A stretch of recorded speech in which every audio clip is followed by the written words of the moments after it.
Am I the idiot for telling my boyfriend he is financially cut off from me and I will provide zero help if he buys this? So this situation involves me, female 28, and boyfriend, male 27. We have been together for about 2 years and some change. We live together and split all the main bills, but the rest of our paychecks we keep separate and spend how we wish. Typically this works fine, but despite him earning the same, sometimes more, than me, he is not great at budgeting. He gets takeout almost every day, buys coffee out every single day, sends his god-awful abusive mom money whenever she asks, etc. And I've had to help him out with money multiple times, but the real issue started when he brought up wanting to buy a pug puppy. Now, I work in veterinary medicine, lead VT at my clinic, and frequently see firsthand the suffering these dogs go through due to bad breeding, and even just their breed's standard anatomy. Plus they are prone to so many chronic expensive health issues. And I've found over the years that no matter what the other person says, if you work in my field and they get a pet, a lot of the harder care aspects, like medical, will fall on you. And honestly, I find buying a pug at all to be unethical and something I am not okay with. I certainly wouldn't be willing to bring them into my clinic and shoulder the responsibility, which I know would happen. I love my BF, but this is a guy who thought neutering a dog involved removing their penis and even says he knows nothing about animals until I met you. Who is going to have to manage the situation when this dog has chronic allergic dermatitis/otitis or IVDD or one of the other million issues they typically end up having? Me. I already know it. I explained all this to him, and he got quite upset with me for completely shutting down what he wants. I told him a small mid dog isn't out of the question, just not a pug or other brachycephalic dog and not a puppy. They are far too much of a time and effort commitment than either of us can provide and wouldn't be good for anyone. I don't like to admit that I pulled the "this is literally my career field and I know what I'm talking about" when he kept repeating. Well, you don't know that. Because yeah, I kinda do. I'm also not proud of this. But I told him if he did get the pug puppy I would never help him out again with money and I would give him zero help with the puppy, including bringing them into my clinic as an employee-affiliated pet for at-cost care, cheaper but by no means free, or medications. He was pretty shocked when I said this and left our apartment to go cool off. I guess he told our mutual friend because they told me via text I was being a witch about the whole thing and must hate animals. All my coworkers agree with me, but I know they are obviously biased. Am I the idiot? Edit to add, this mutual friend was his best friend before we started dating and they became my friend also. Or at least I thought they were. While what they said is shitty and not okay, I have a hard time believing my BF actually called me that to him. Even when we argue, not often, but happens, he has never used any language like that or anything even remotely disrespectful. I would not tolerate that. He is immature at times, but never like that. Another edit to address some common things in the comments. My clinic is actually part of a shelter. I talked at length with him about how we could foster one of the dogs from work who was compatible with us and our lifestyle, size, energy, age, cat-friendly, etc., before adopting, and he was not happy with this. He also was not interested in mixes with pug who didn't have the extremely short face due to not looking like a pug anymore.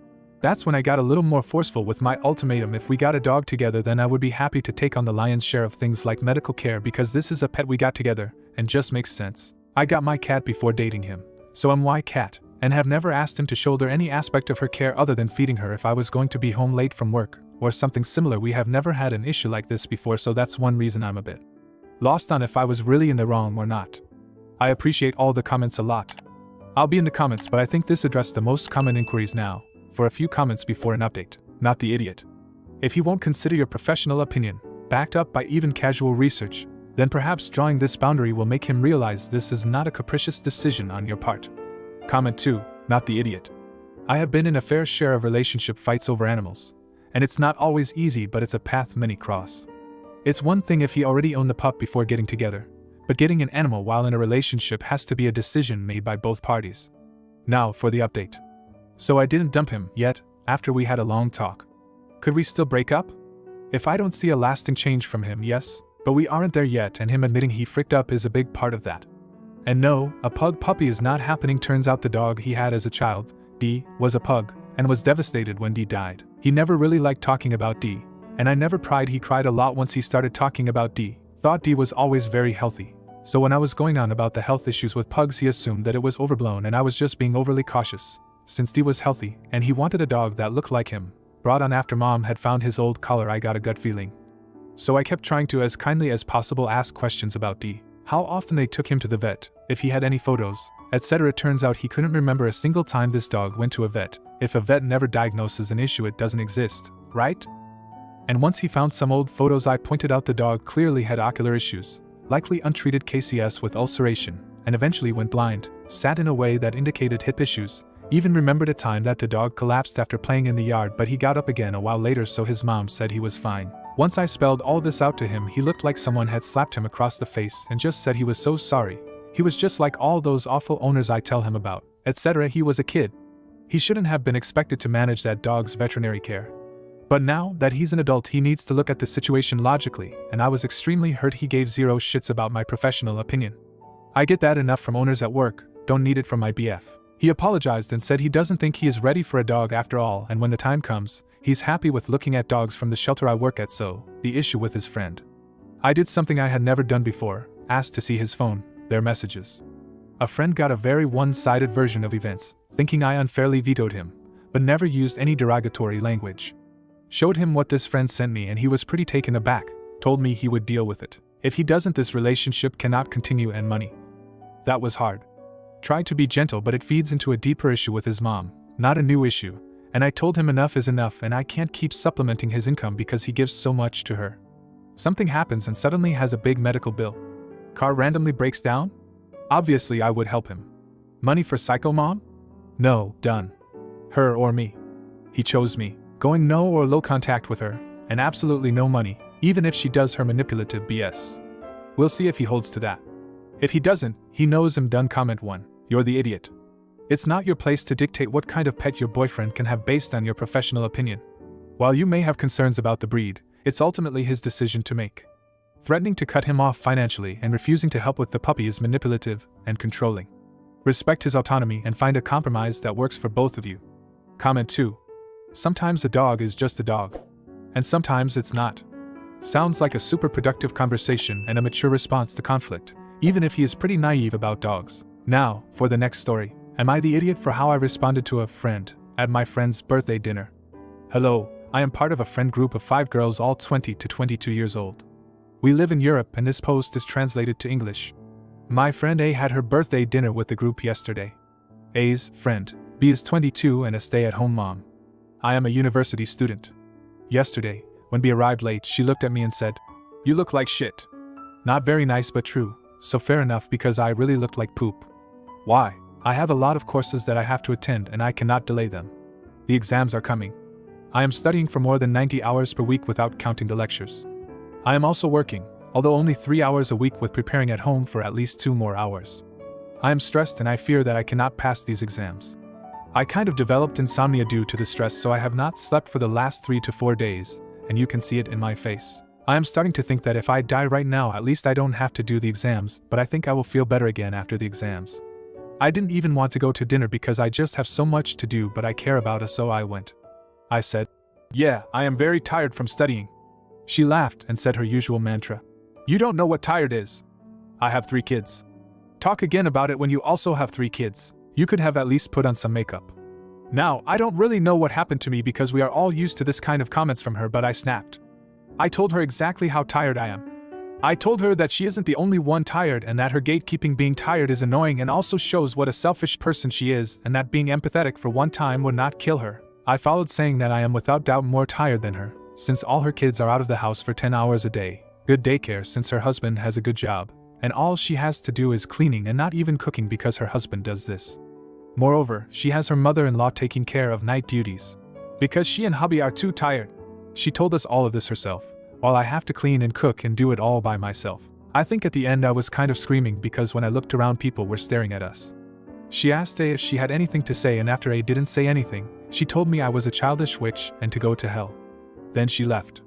I think I was just too shocked to react.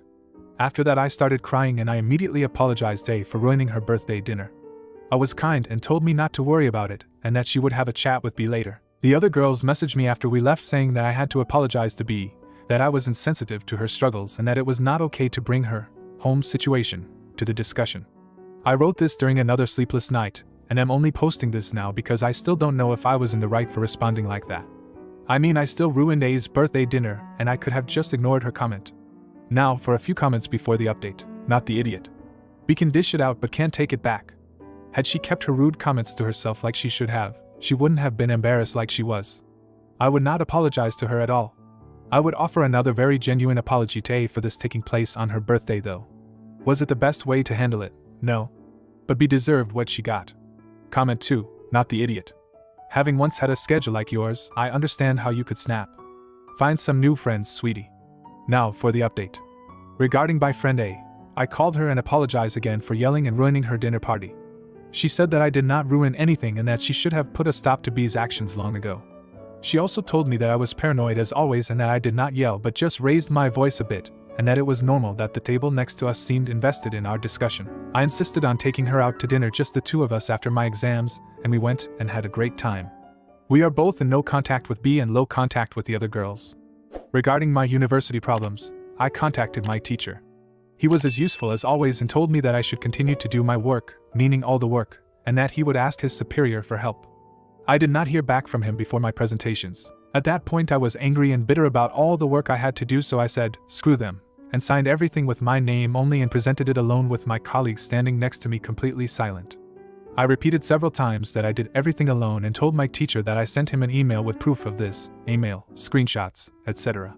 He said he had not seen the mail yet. He asked the others if it was true that I did everything alone, and 3 of them actually tried to lie after I told the teacher I had proof.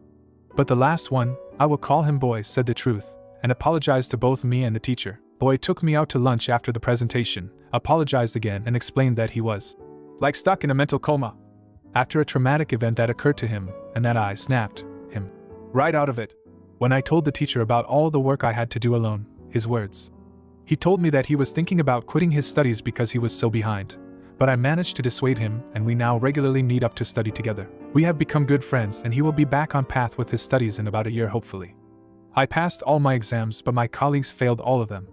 The 3 other colleagues are currently facing some troubles with the university for fraud/cheating, since they continue to claim that they worked on the exams and will not back down with these statements. My teacher is confident that they will be expelled over their stubbornness. Boy is okay, as he admitted everything and just failed the exams. I can sleep again and I am happy. This is all. Thank you all again. Comment 1. This is a great update, and I'm really proud of you for standing up for yourself at school and for learning the value of prioritizing friends who reciprocate care. You handled all of this really well, and I really hope that your workload becomes more reasonable as you continue to push back on those who may try to shirk their responsibilities. Comment 2. First, dinner story is awesome. Some parents need reminding that we all go through times of no sleep. Second, good on you for standing up for yourself. That would have been intense to stand there with everyone lying at first and to fight.